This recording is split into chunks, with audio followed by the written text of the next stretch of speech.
আব্বু সারাদিন রেস্টুরেন্টের বিভিন্ন ভিডিও চাই যেটা মধ্যে আবু কি খানার মধ্যে বিষ দেয় না রেস্টুরেন্টে খাবারই হইলে আমরা যারা কত কেমিক্যাল দেয় আমাদের এই শরীরের আমার কত শরীরের প্রত্যেকটা অর্গান ক্ষতি করে লিভার ক্ষতি করে ক্ষতি করে তো বাংলাদেশের মধু কি অবস্থা বাংলাদেশের মধু তো মধু নয় যতক্ষণ পর্যন্ত তুমি নিজেই বাসার তুমি ভাঙ্গিল অন্ধাইত না তাহলে কি উজুরকে দেখা যায় ইউটিউব ফেসবুক উজুরকে দেখা যায় তো ঘরের বাজারে দিবে মধু একটা জিনিস তোমার আপন মানুষের অনভব দিয়েও কি দিবে বিশ্বজন তো এখন মধু ক্যান করে খাইতে লাগবে মধু ক্যান করে খাইতে লাগবে মধু যেহেতু আইবে বিদেশত তুমি পর্তুগাল তুমি আর বাচ্চা বাড়ি তাহলে এই মধু হইবে আর বাঙালিদের ইউ মানুষের আর বাঙালিদের ওষুধ বলা তুমি আর এটা এটা এটা যেমন কিছু আর বাংলাদেশের মানুষ বিষ খালেও মৃত্যু নেই এখন এগুলো হয় কিন্তু মৃত্যু নেই তো তাহলে মধু খাইতে লাগবে কিন্তু সুদূর পর্তুগালত তো না আগত মধু মধু শুধু পর্তুগালত না এবং এর মধ্যে আগামী বার মধ্যেও অনেকে যদি এইটা হয়ে যায় আর বাচ্চাও হয়তো ঢুকে দিবা না তাহলে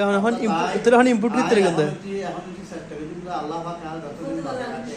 তো একটা হাঁস গরম মধু মধু কন্টিনিউ তো এখন একটা হাঁস গরম অনেক বুদ্ধি হলো যে দেশত তার বুঝজন আছে যেটার মধু হয়তো স্যার কিন্তু অরিজিনাল মধু না পারে তুই তাহলে পর্তুগাল তো ইম্পোর্ট করে এন অনেক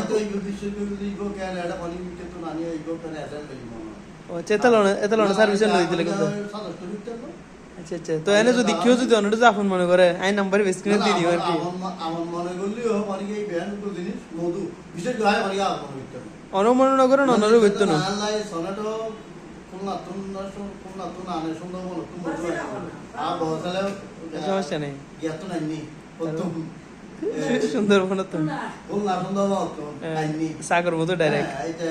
প্রায় 2 কেজি মতো আইনি এটা কি সাকো আসল তো কিছু কিছু এটা দেখা যাচ্ছে কি আসলে কিন্তু কি ন মধু ন অরিজিনাল মধু ন এটা বাট পারি এটা বালার মধ্যে মাঝে মধ্যে দেখি বাটপা হট্টা দেখি এটা কি জুম্মো হট্টা হলে বোতলগুলো দু সাগরে বয়ে মানে বিশেষ করে এটা জুম্মো এটা তুন বাগানে তুন এটা খরহাই যে না তাই হট্টা মানুষ আছে কি বলতে বালতির মধ্যে বালার মধ্যে মধু বাসা কোন রাখে মধু বা শাক এর তো বলা টলা হট্টা রাখিব মাছও দেখা গেল যে আমার বিশেষ করে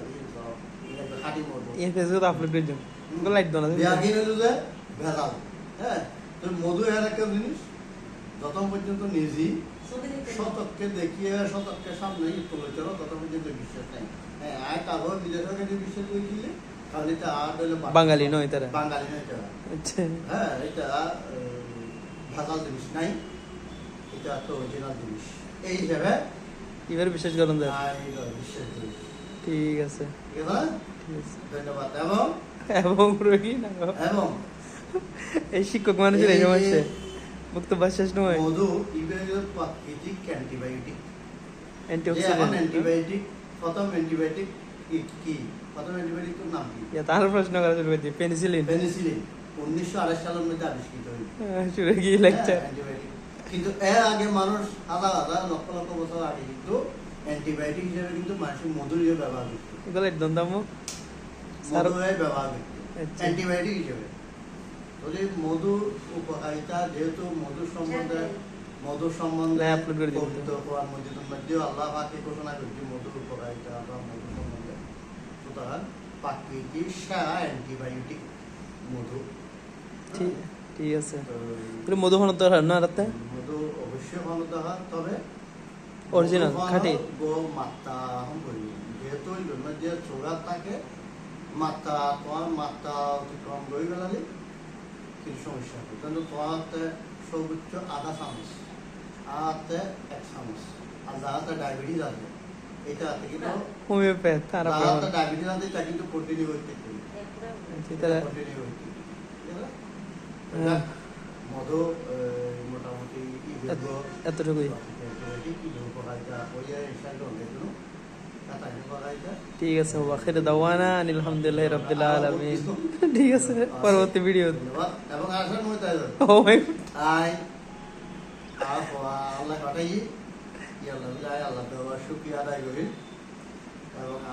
দোয়া করি অন্তর অন্তস্থল তো না অন্তর অন্তস্থ তো নিয়ত অবশ্যই দোয়া করি এবং এই যে কোনো মানুষ যখন পর্তুগাল তো বাংলাদেশি মানুষ যখন যে কোনো মানুষ সেটা যে কোনো মানুষ যা তা হওয়া মধুই বেজাতে হমান বাবার লাগে মানে মধুবিহারি মধুই হমান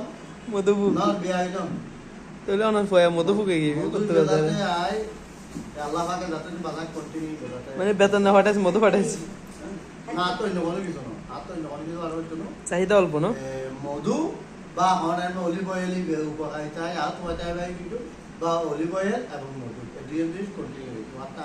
অন্য কোনো জিনিসও প্রয়োজন নেই ইনশাআল্লাহ হয়তো এখনো যদি ন্যাচারাল বা কোনো শৈলুদ্দান বাদাম বাদামও মানে যারা দুসাইতো না তো বাদাম খাট বাদাম বা এটা কি কি বাদাম আছে হাড় হলে কাজু বাদাম তো মেইন কাজু কাজু বাদাম কাজু বাদাম পুস্তা বাদাম ধরো পেস্তা বাদাম পেস্তা বাদাম বা কাজু বাদাম এই বাদাম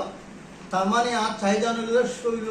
ন্যাচারাল ন্যাচারাল শৈল আর তো হলো বিলাসিতা জাতীয় হলো কিছু বলা কাছা থাকবে না ঠিক আছে না এই বাদাম এই বা বাদাম ঠিক আছে ইবলার আর গো ব্লগ হবে ঠিক আছে না ইবলার এখন ইবলার আর গো ব্লগ হবে ইনশাআল্লাহ